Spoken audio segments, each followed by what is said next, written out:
These days we see a lot of people manifesting on this so-called portal dates. Like recently, 11/11. yeah, 11, 11, 12, 12, 10, 10, blah, blah, blah, whatever. Yeah. But that date of 11, 11 itself is based on a false Gregorian calendar. These all dates, so-called modern spiritual dates, come on the same day of the year.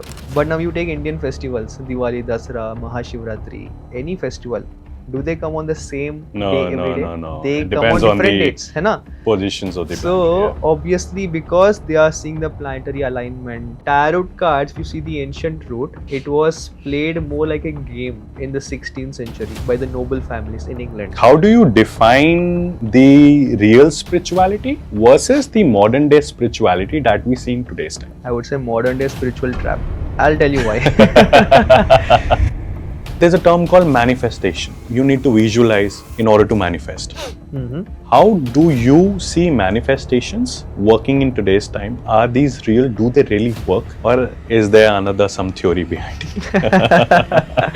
I'm pretty much sure there are a lot of people in the audience who would want to know that how do we direct our energies into the right direction, which has more foundation, which are connected to the ancient root, and eventually it's better for us. First thing is that, as I told, question what you're practicing. I had a very scary dream. Like I woke up very heavy because I saw someone who's trying to scare me. But at the same time, I've also heard from a lot of people that my dream was very divine today. What are these dream connection with an individual? Why do everyone have this bad dream? Even when they had a very beautiful day, they'll have a very bad dream. Let's start from the basics of what dream is. Yeah. Now, when you see from the science, obviously we say that it's a reflection of your subconscious mind. Whatever your subconscious mind has, thoughts, emotions, that is getting processed in form of a video. But welcome to the second episode of TSG.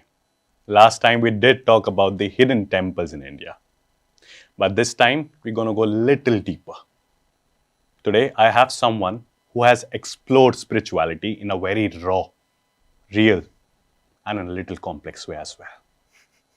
Sriram, welcome to TSG, and thank you so much for coming. Thank you. Glad to be here. Came all the way from Hyderabad. I mean, I really appreciate the fact, seeing the type of schedule you have these days. No problem. Before we get into a deeper topic for all our audience, I just want to know a little about you and for our audience, because every time we see new faces, and it's more like they're very curious about this path. Sure. Yeah. So what made you choose this path of becoming a coach, and like how your journey has been all this while?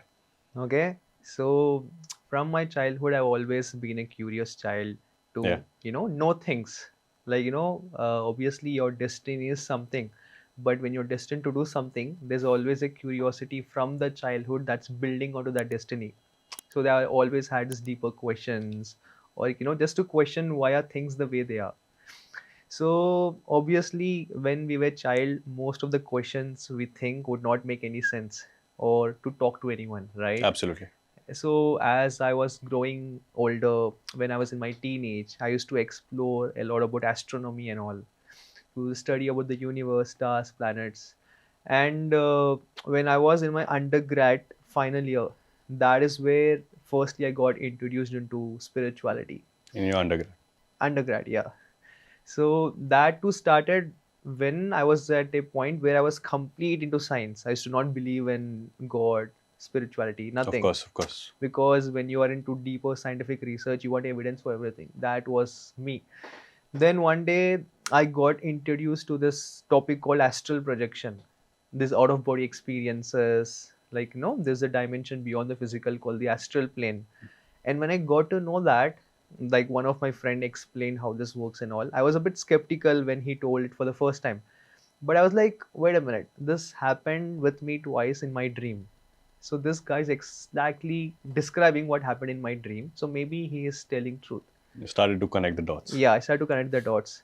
I was like, okay, let me give it a shot. Let me just research and explore what it is. And when I just Googled what is astral travel, astral projection, I saw there were so many books. There's so many people talking about the experiences. There's so many research papers as well.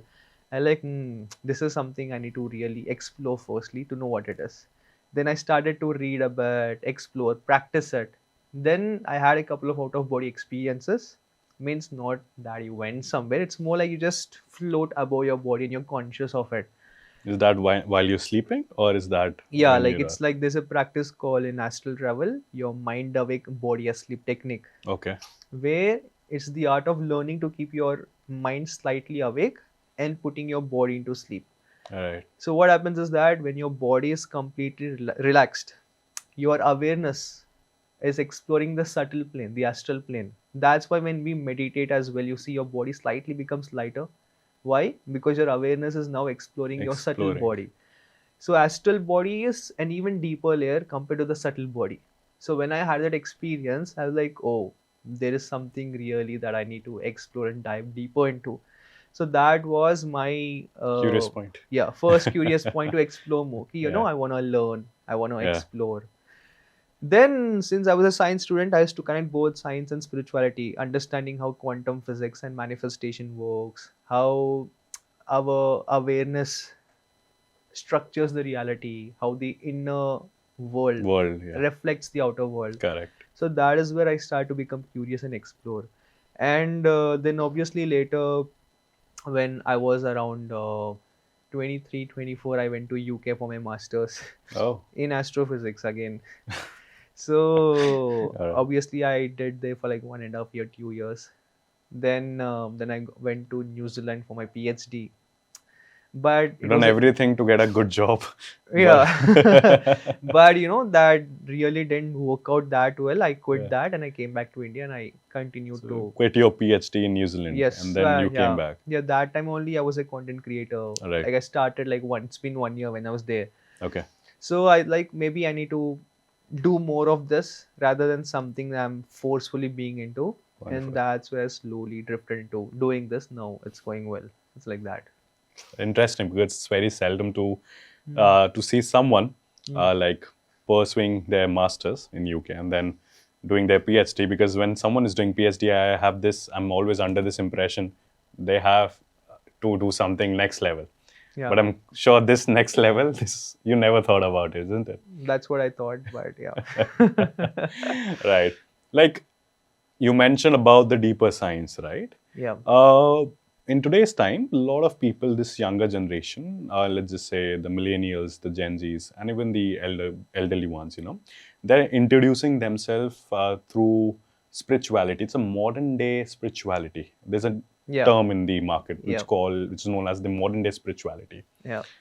Considering like you come from a background where I'm sure you have explored the scriptures because you are deep into reading a lot, like you mentioned about the education part. So I think that's same, right? Yeah. So how do you define the real spirituality versus the modern day spirituality that we see in today's time? Okay, I would like to add another word to it. I would say modern day spiritual trap. I'll tell you why. So, see, firstly, anything that you practice should come from the core. Okay. Should come from the ancient roots. Right?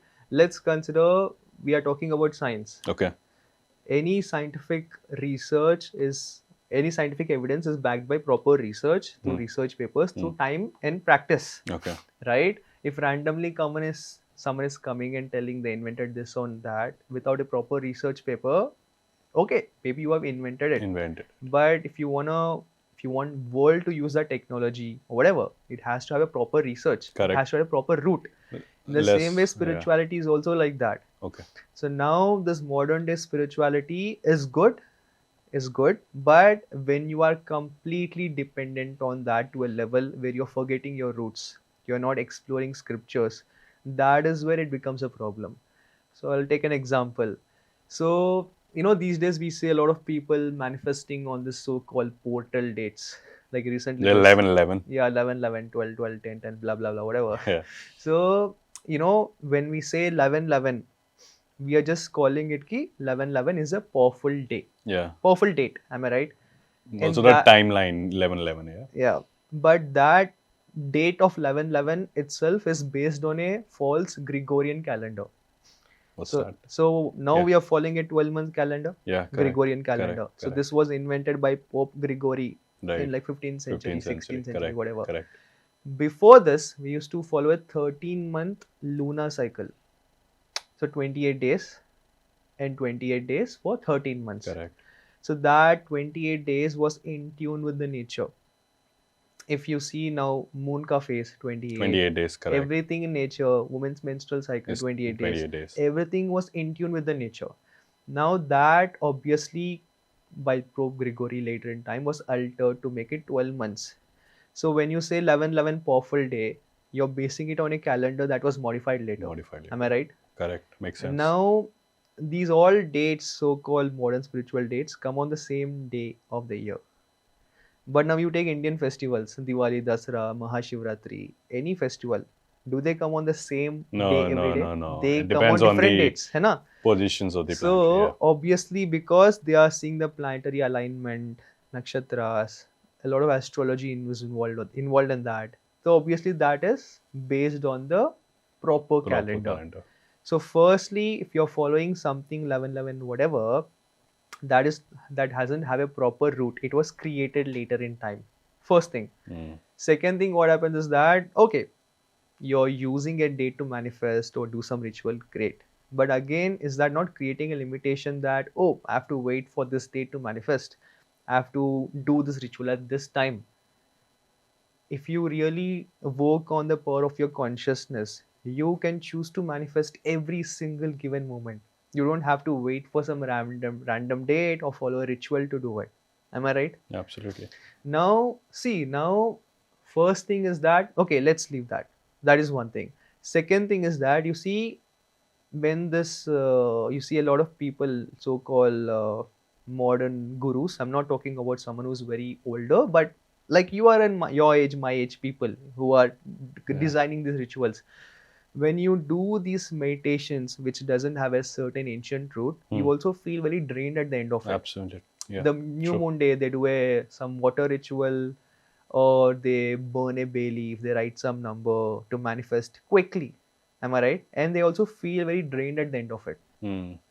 Have you heard this from people And it's online? more like, yeah, of course, and it's more like irritating to a lot of people because Yeah, I mean, like, it's more like for someone who wanted to get things done through shortcuts. Yeah, it's like you get results. I'm not telling you will not. You will get results. Yeah. But what is happening in the background? Why at the end of that experience am I feeling drained? Is the question. Now I'll connect this to a proper spiritual practice. Let's consider you're going to a temple. Okay, or you're sitting in your puja mandir at your home, you're doing a proper sadhana, you're chanting a certain mantra for a certain time with proper paddhati. How do you feel at the end of it? It's like you have let go of a lot of heavy things. है ना? You feel so your calmer. tears automatically start to roll out. So yeah, it's like cutting down of things. Right? You feel more calmer, you feel more aligned, Absolutely. you feel more powerful. Balanced, I would say. Right? Balanced, I would say. है ना? Let's consider you're doing Bhagwan Shiva sadhana. You're chanting Om Namah Shivaya. You become more calmer. You're doing Krishna sadhana. You become more loving, playful. Right? Bhairava. You become more fierceful, strength. Yeah, correct. Now, any proper sadhana or any proper ritual you do will empower you at the end of it. Am I right? But any modern spiritual practice that is not having a proper ancient root will make you feel drained at the end of it. That's why people say, I feel so drained, tired. I have manifested things, but I feel very drained. That is where it connects to who is blessing you. Where is your intention going to? Where is the energy coming to? Right? Yeah. So that is where now for people who don't have a context, just to give a proper context, now we live in the earth plane, which is Bhulok. Okay, earth plane. Like where we all are currently. Yeah, earth, which we call it Bhulok. Right? Now you heard about heaven, Swargalok, where Indradev is living. Yep. Beyond that, there is Janalok, Tapalok, Maharlok. Then Satyalok, where Brahma stays. Right? Now, between earth and heaven, between Bhulok and Swargalok, there's a dimension called the Bhuvarlok.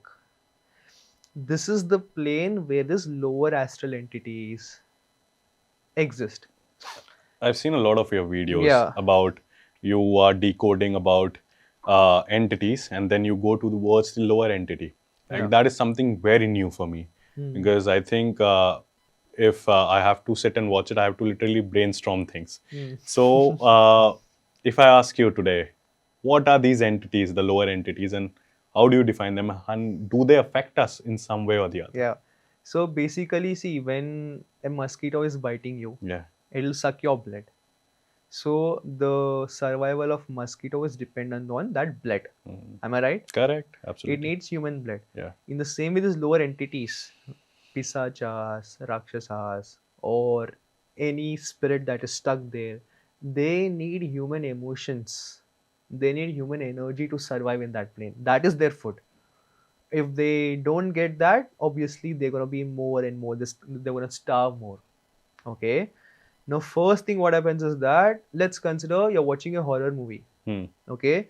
Now there are two people. One person is like very scared Hmm. when he watches that, and that entire night he might not sleep well. For the next 2 to 3 days, he's very disturbed. Hmm.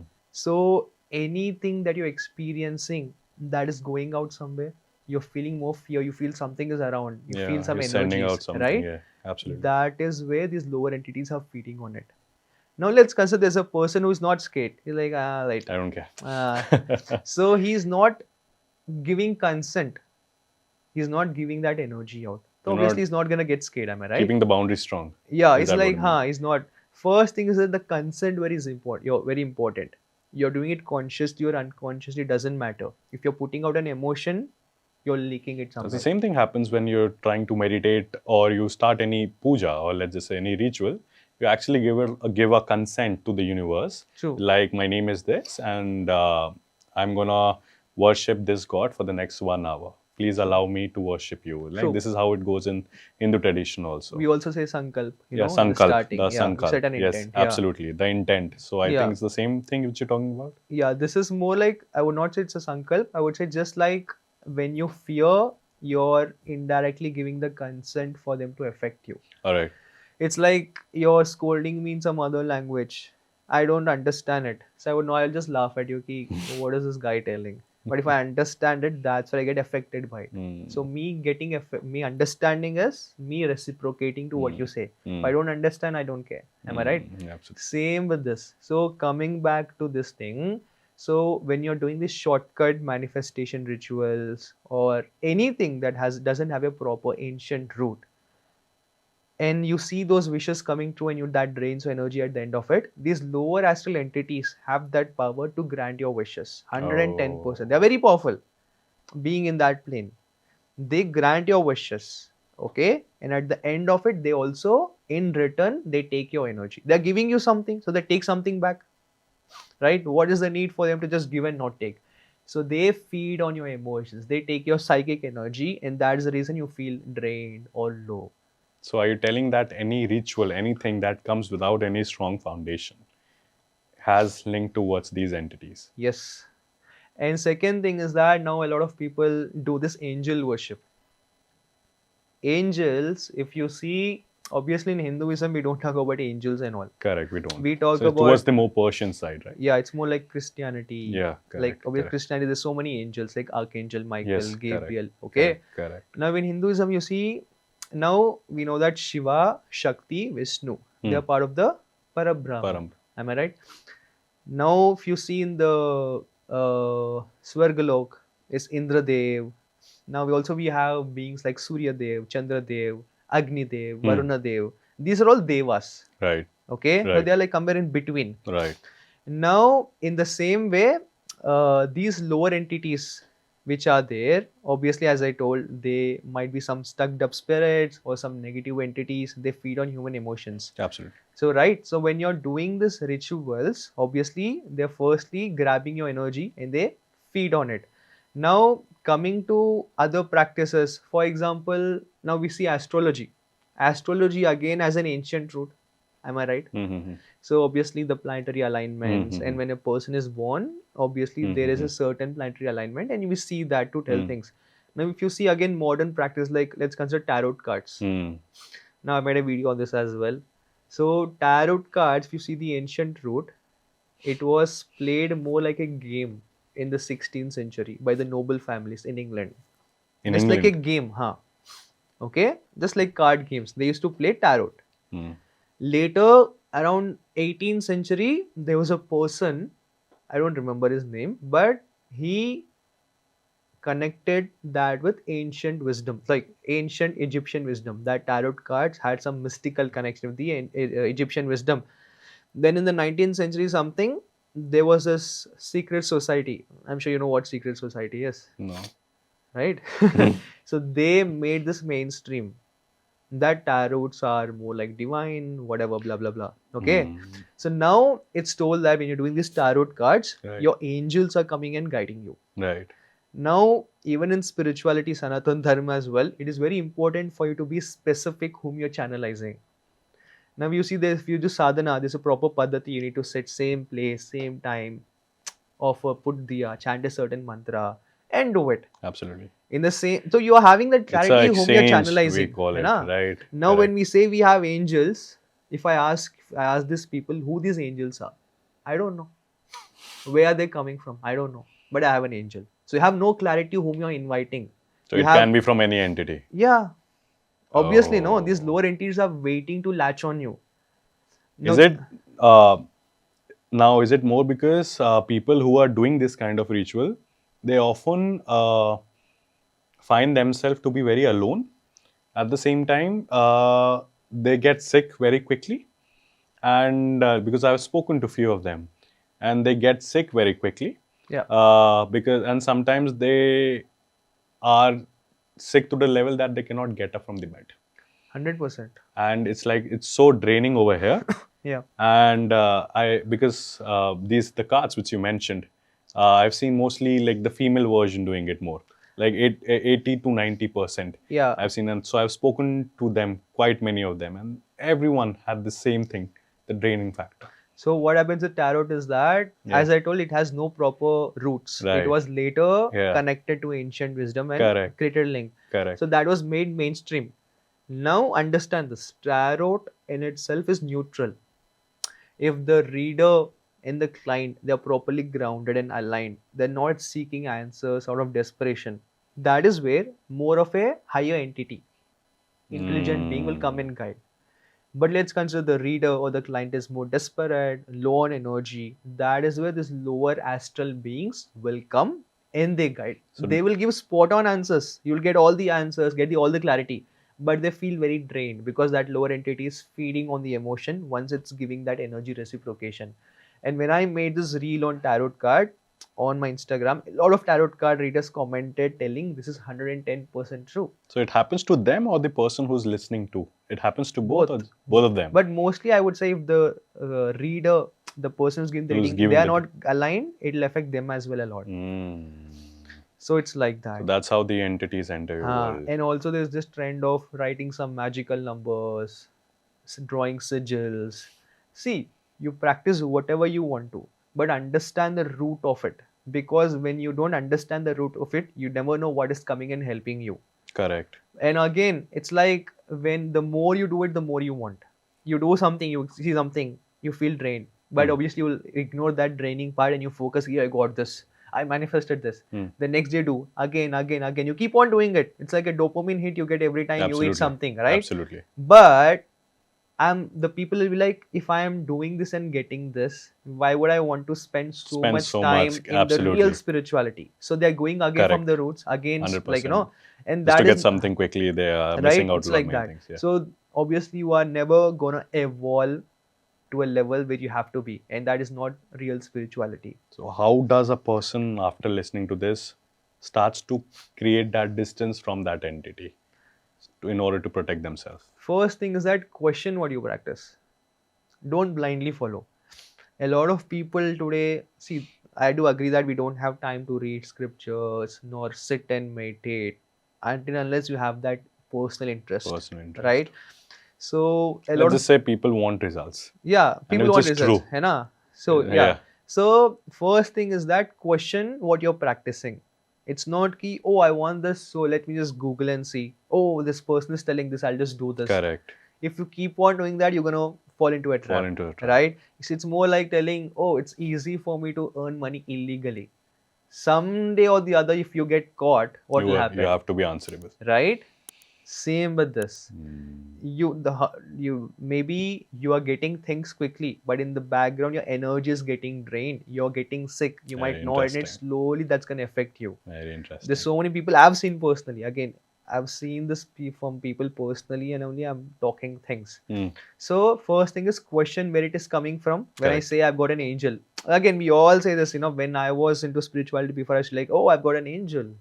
I see these angel numbers, but I don't know who these angels are. What is Right. their origin? Right. Second thing is that Start question. let's consider people say that through tarot reading, Archangel Michael is coming and Yeah. guiding. Yeah. These lower entities are very good at masking themselves to be divine. Oh. They can wear a mask of being divine and come and guide you. You might think that Archangel Michael is coming and guiding you, but the lower entity is shape shifting and masking itself as divine and coming and doing it. And it gets more difficult for people to understand that. Right? And now Archangel Michael, if you see his history in Christianity, he was more like a warrior. Okay. He is not your casual life coach to come and oh, Archangel Michael, you come. You're like, I'm coming. It's not gonna be that way, right? Yeah, right. So obviously we have made it so that I call and the angel will come. Right. Angel को और कोई काम नहीं है क्या?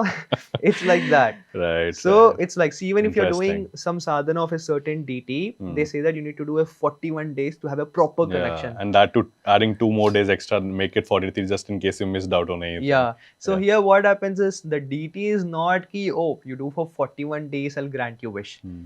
That process of doing it for 41 days or 108 days is going to make you more disciplined, more consistent, more patient. It's going to make you tune inward.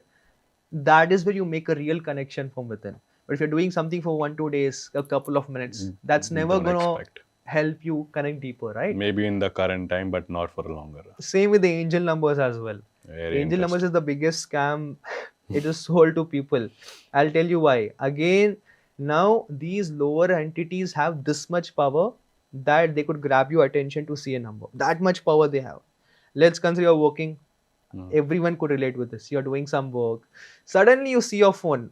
Phone didn't ring, no message. You just see your phone, it's 11:11. You see the clock, it's 11:11. And you're like, oh. 222, 333, 433, 10, and like 777, I'm more close to God. 444, I'm manifesting it right. I've heard it. Never made sense to me, to be very frank. Obviously what happens, the more you get to know about these angel numbers, the more you start to see. Right. People could relate. When you don't know what angel numbers are, you might not have seen it before. But the moment you get to know, they keep on saying. Now, where does this angel number start? In 2003, there was this woman. I don't remember her name. It's okay. Okay, so she told that, firstly, it started there in 2003, the year I remember. She told that she channeled a few entities who she told to be divine at that time, and told that these angel numbers are a medium through which angels communicate with human beings to give us a message. The same woman in around 2017 made a video telling that at that time was deceived by these lower entities, and I made that video, but I want people not to use these angel numbers.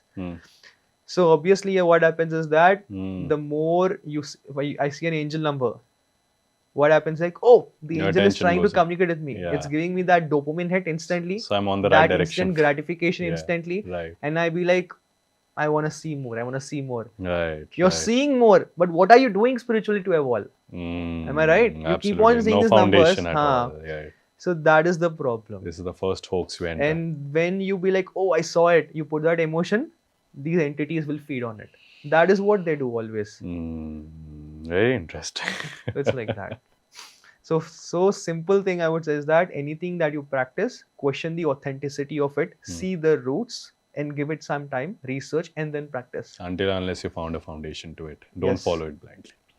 Makes a lot of sense. Now, in connection with this thing, you mentioned about the lower entities.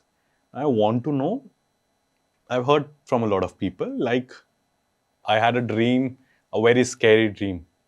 Like, I woke up very heavy because I saw someone who's trying to scare me, who's trying to run behind me. But at the same time, I've also heard from a lot of people that my dream was very divine today.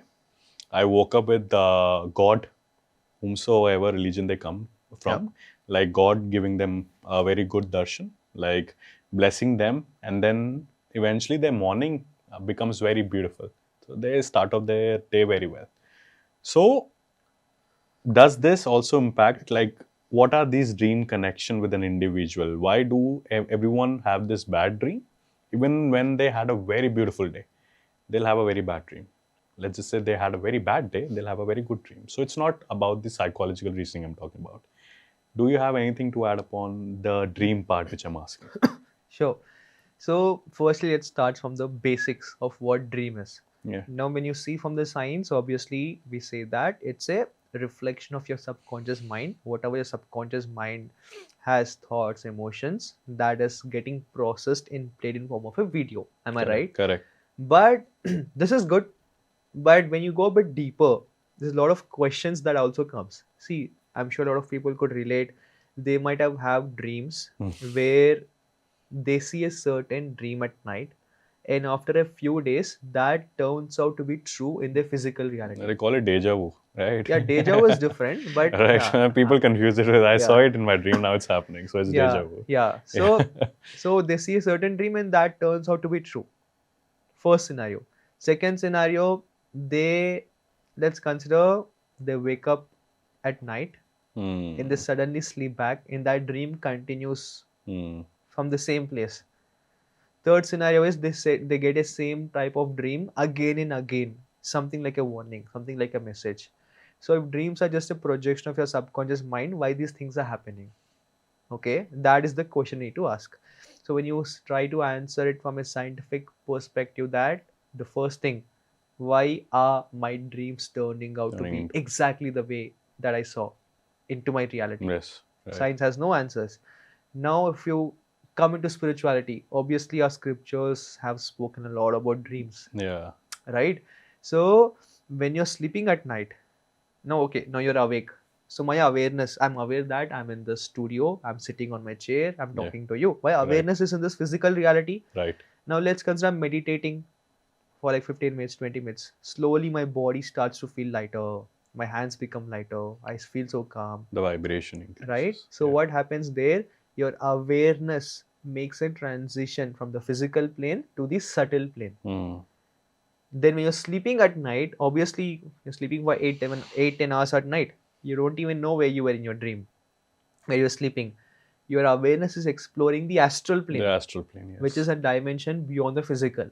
Now your consciousness, soul, spirit, whatever you want to call, it has different layers to it. The physical, subtle, astral, mental, emotional. It exists in different dimensions. And through different times of the day, your awareness is navigating to different bodies of your consciousness. So when you sleep at night, your awareness is in the astral body. Now this astral body is where in the mind of the astral body is where your dreams are generated. Now what happens is that future, let's talk about future. Future is not something that is being created. Okay. Future is already there. Future is a collection of different timelines and possibilities that coexist simultaneously. Now even in physics we say that energy can't be created nor destroyed. You're not creating, it is there. Am I right? And now what happens is that now we are shooting this. So tomorrow, whatever you're going to experience, there are multiple possibilities of what could happen in a given scenario or an event. Now, when you're dreaming, your awareness, your astral body is exploring a certain future timeline that is important for you to know, and that is coming in your dream. So the reason you're able to see something in your dream and that is turning out to be true because it's already there in the future and your astral body is accessing that in the dream. But now, a lot of people confuse it with, like, of course, like you said, science has no answer to it.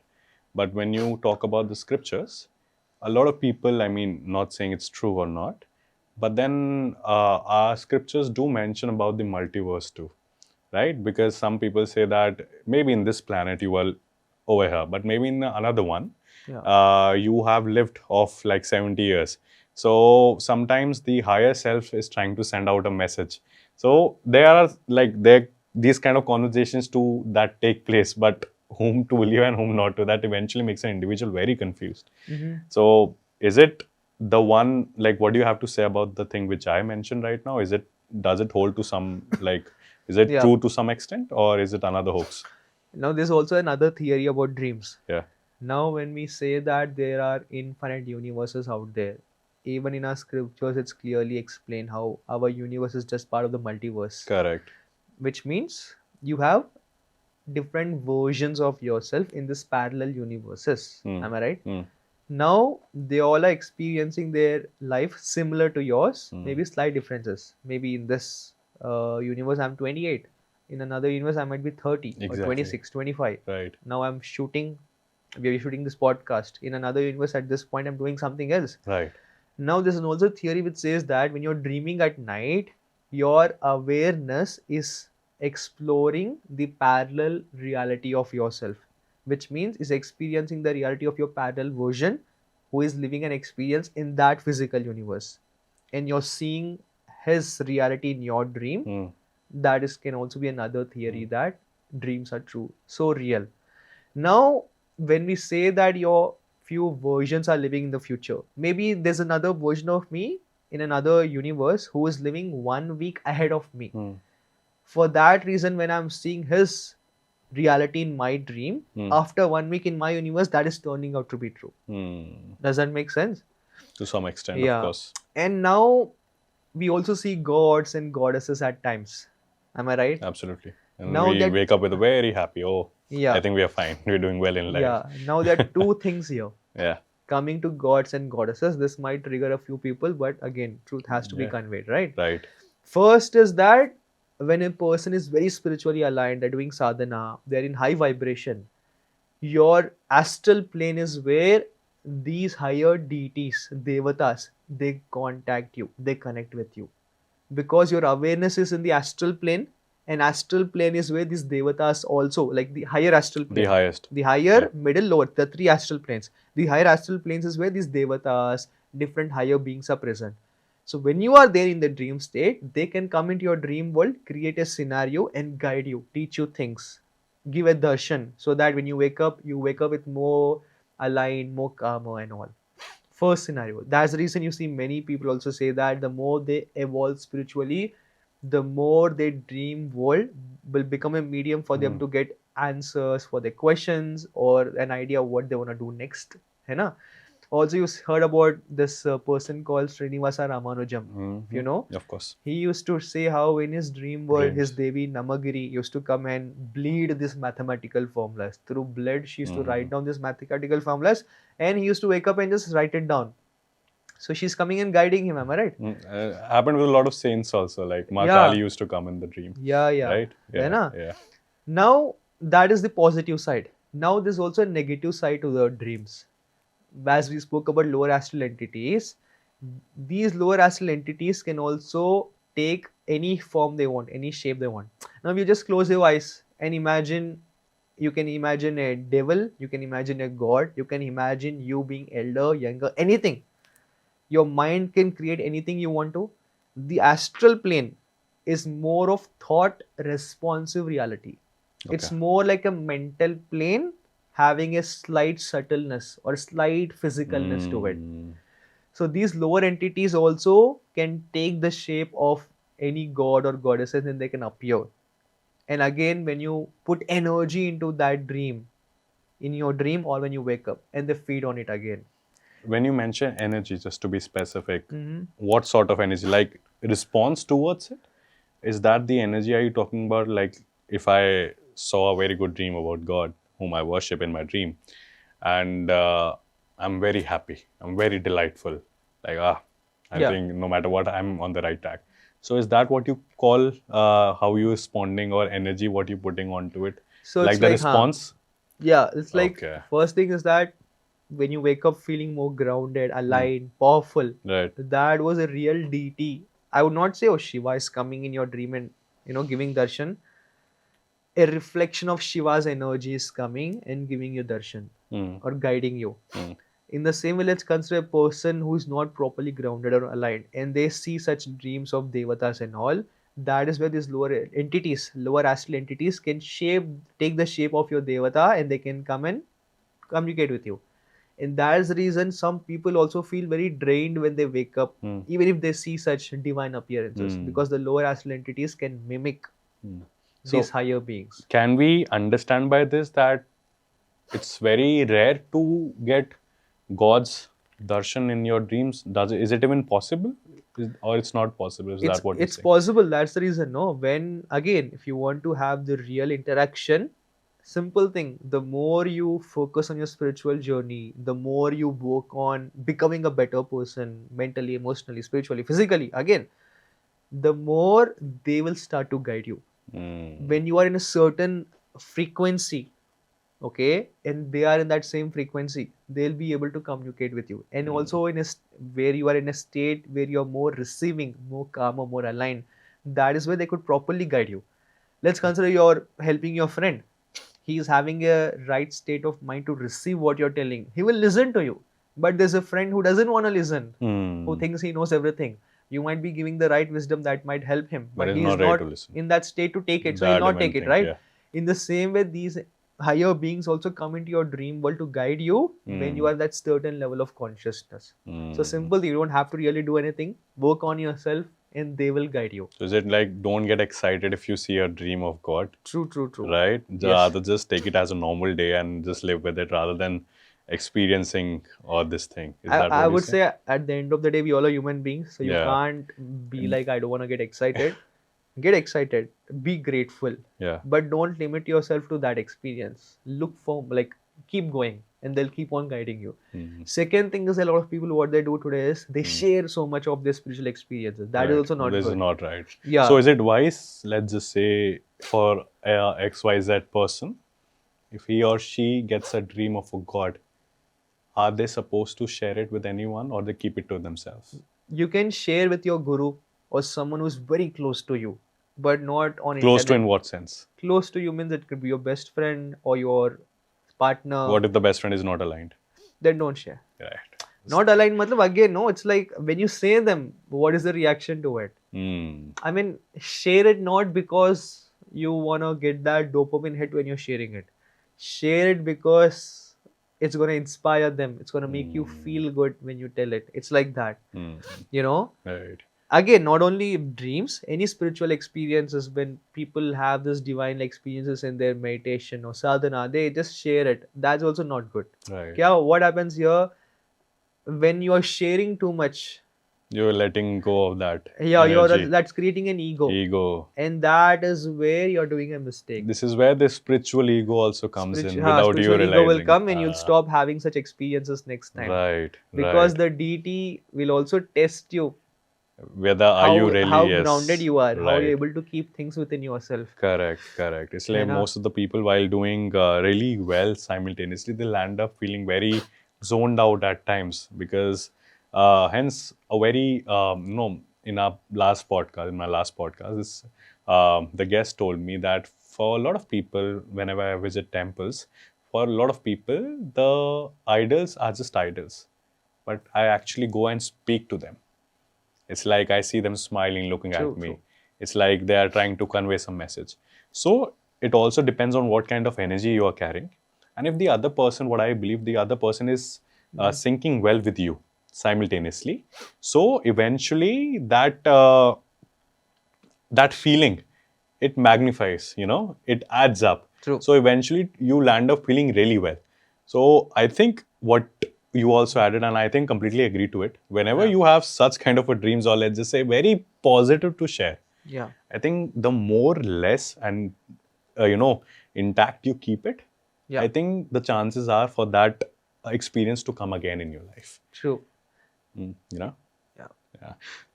Coming to this dream, this is the dream, like the very important question which I had in my mind. A lot of people these days, I include myself also, and very happily I'm including myself, that there's a term called manifestation. Yeah. Right? Yeah. And you need to visualize in order to manifest. How do you see manifestations working in today's time? Are these real? Do they really work? Or is there some theory behind it? Okay. I'll give you a very simple thing to start with. Let's consider there's a millionaire or a billionaire or a person who earns a lot of money, who is having everything. Yeah. and he's a complete atheist. Right. Okay? Yeah. But he's very hardworking. Correct. He's very consistent, very Right. disciplined. Right. He's earning a lot of money. He's having Mm. his fitness. Everything is great. So how was he manifesting without even believing in all these things? Hard work. Hard work. Am I right? Right. So obviously manifestation is a term that we have labeled it in the last few decades or in the last century. Right? So manifesting is something that you are doing 24/7 from the moment you took birth. Let it be consciously or unconsciously. We have labeled it as manifestation, which is good. True. No, it's more like I'm not aware of my breath 24/7. Can I now like I'm aware of it. Right. So manifestation is again using that as a term Awareness. to do it consciously because you have that power to get what you want. Right. Now coming to how do we do it? Mm. There are two things. Firstly, is you sit and visualize and manifest, or you again do some techniques, whatever. Right. Second thing is the main thing. Hmm. Something that is happening in the background 24/7.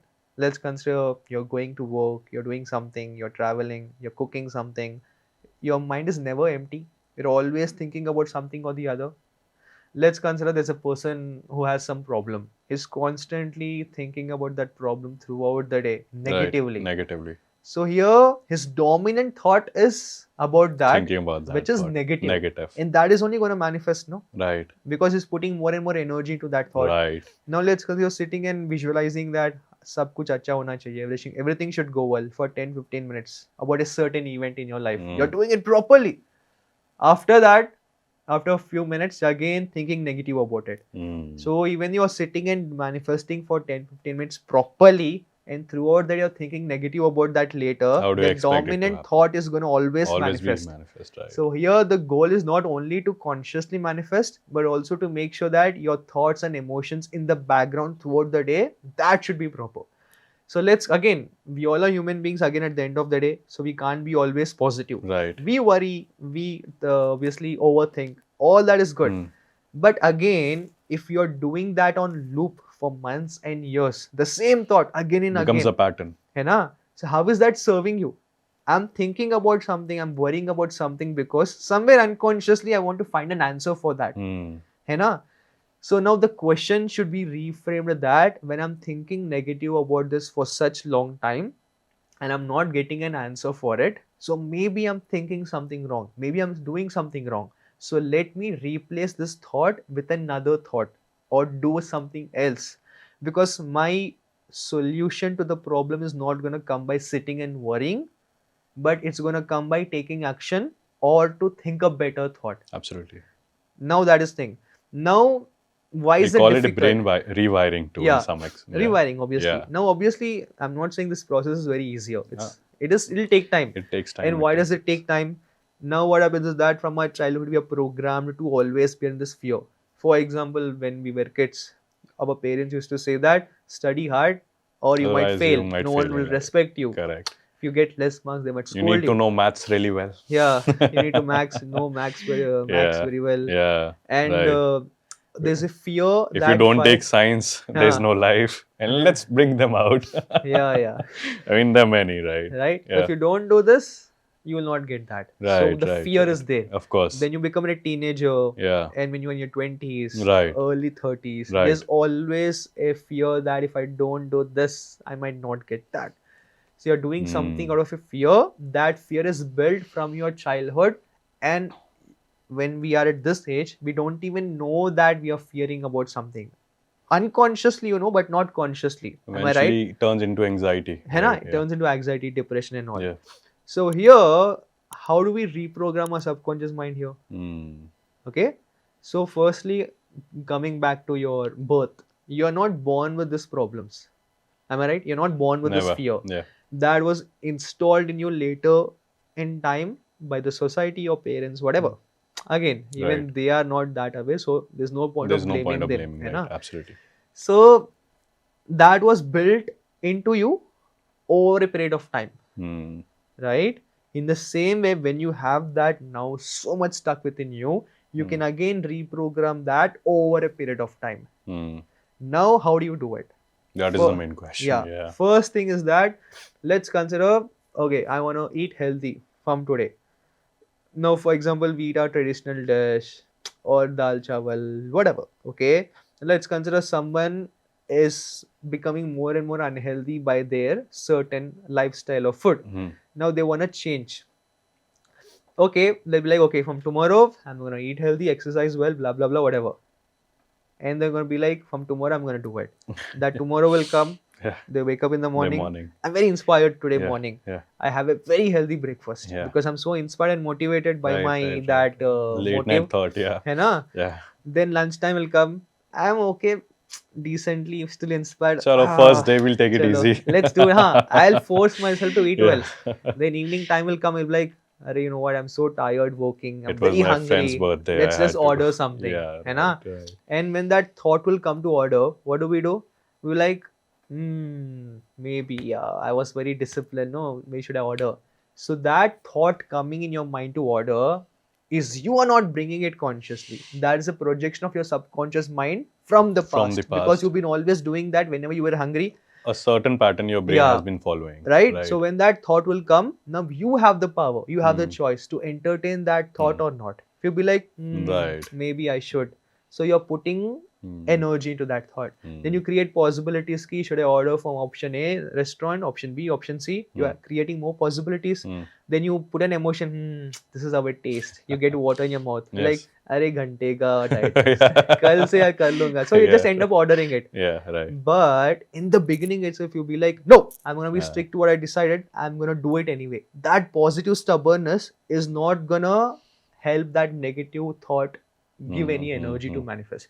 This positive stubbornness is gonna help you to carry forward that. Even if it takes time. है ना? And I'm not telling it's easy. It is uneasy. Now the good thing is that let's consider you do it for one day anyway. Yeah. When you sleep at night, you feel great. Like, Yeah. finally I I did started. it. है ना? Yeah. I did it. Now you feel great. So what happens in the beginning when you try to do it, when you try to resist, your subconscious mind will be like, Arey, this is not in my programming. I'm used to putting energy into this thought, but now you're trying to resist it. This is not in my programming. So it will force you to think negative. But you anyway end up doing it, think positive, and at the end of that you feel great. So at the end of the day, when you feel grateful and you feel proud of yourself, your subconscious mind again registers, Arey, something in the beginning that I choose to resist, I'm feeling good by doing it at the end of the day. So it'll like, okay, let me just note this. You get a positive dopamine.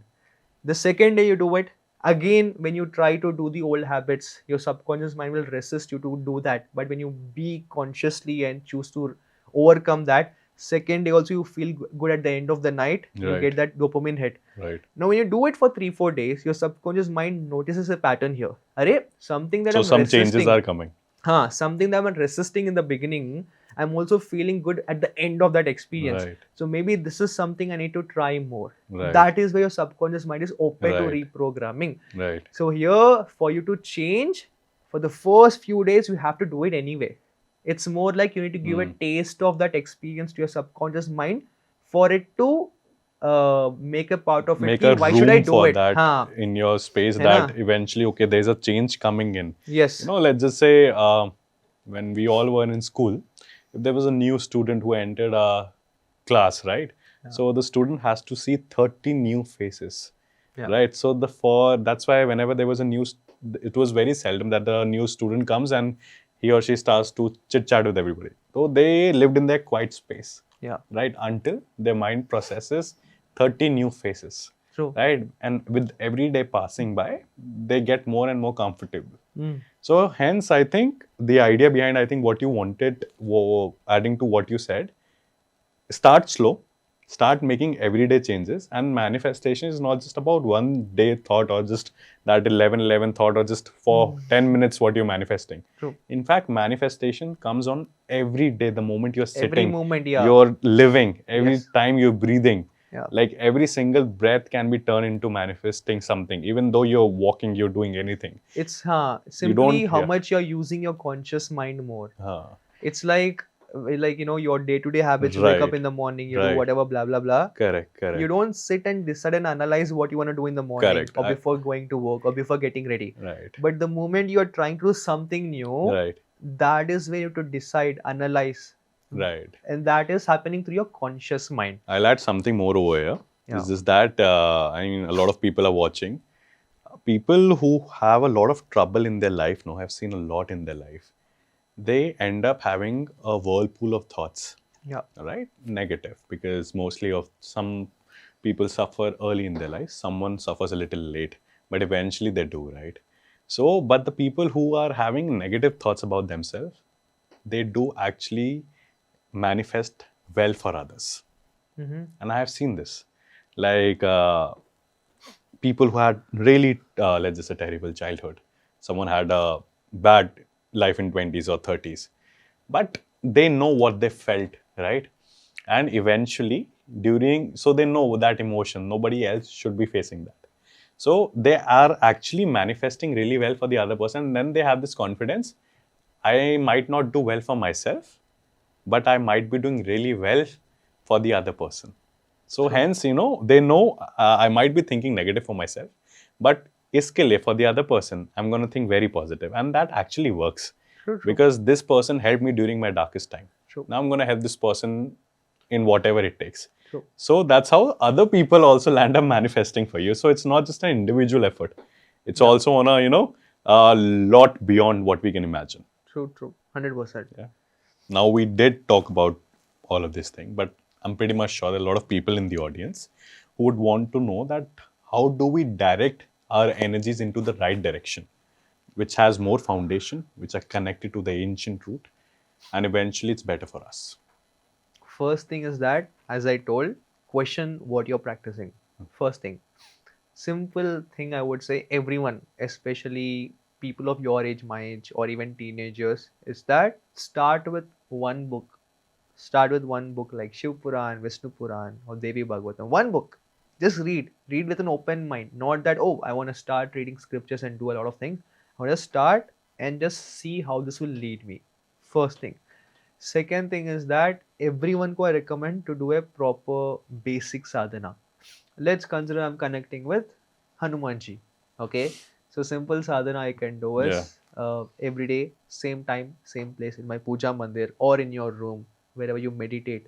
Sit, light a diya, okay, put some prasadam, chant Hanuman Chalisa for 3 times or 9 times, how much ever, 3 or 9, whatever you want to chant. And after chanting it, visualize Hanuman in your heart center and meditate on that energy.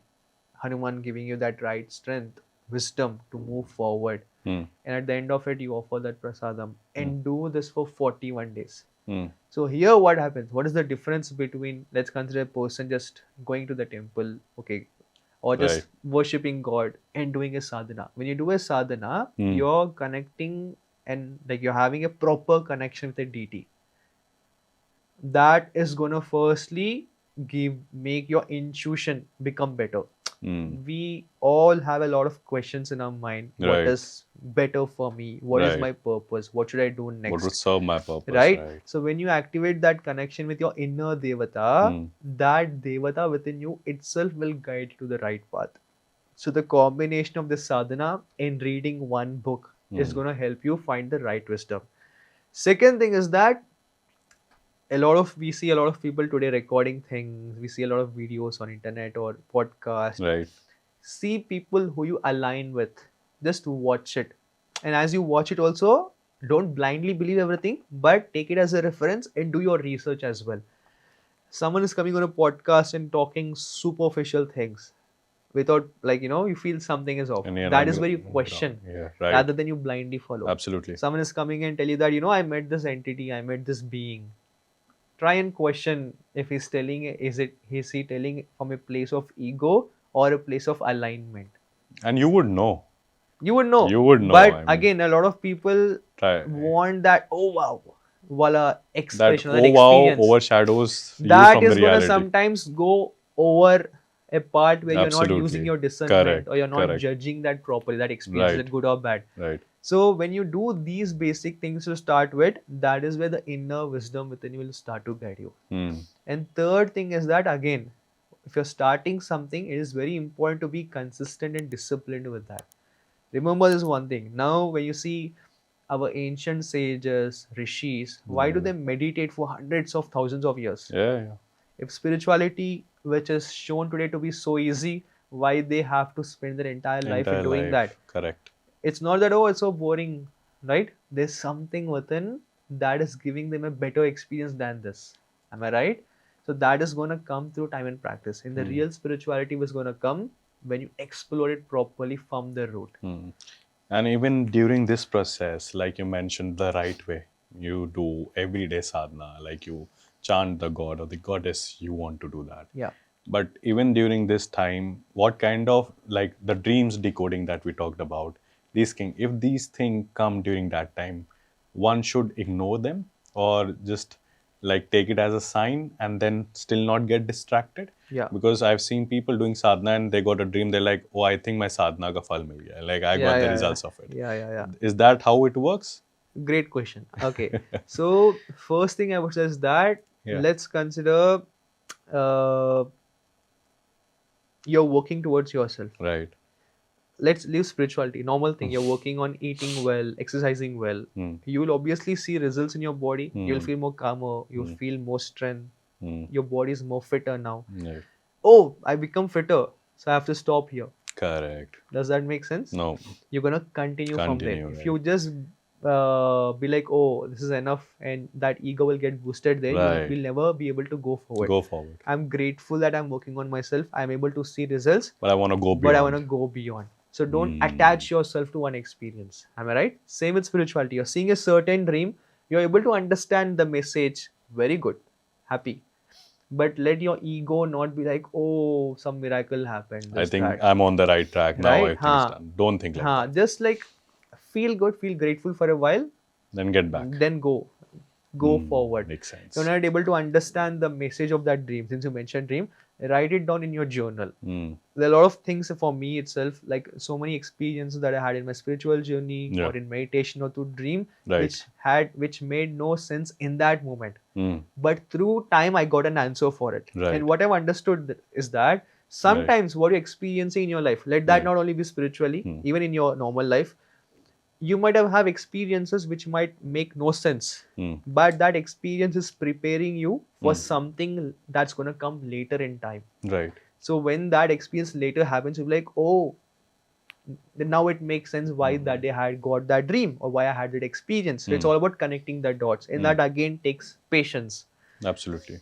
So it's like that. And obviously, as long as you are connecting to that inner wisdom and doing it properly, that divine within you will always guide you towards the right path. You don't need an outer justification or an outer approval that am I in the right path or not. There'll always be a knot in your stomach, I feel, if you think that you don't like such energies. Yes. And if you don't like you enter a space, right? Yeah. So there's a sudden knot. And then you like, I don't know, I just feel something is off. You don't have any explanation to it. Your intuition will always guide you. True. But I always tell it to people that the price of not listening to your intuition is sometimes very heavy. It's more like you're dating someone new. Yeah. And you see something is off. But you're more desperate into getting into a relationship. And you ignore all the red flags. Yeah, like eventually it comes as later jab cloudburst. Outburst hoga, then that's where it's gonna hit. Right. Same with this. So it's like when you feel something is off, when that inner wisdom is guiding you. I'm not saying that if you're something within you is guiding you, you get something for the first time, just believe it blindly. Yes. Take it as a reference. Okay, let me see. And if the same intuition is guiding you over a period of time, that is where you know it is right.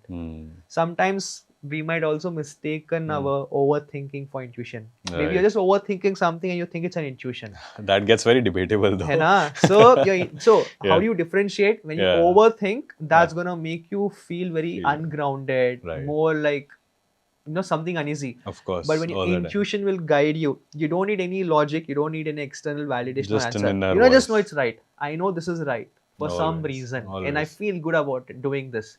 Even though it is hard to execute really, you have to listen to it. And sometimes listening to yourself is the best thing you can do.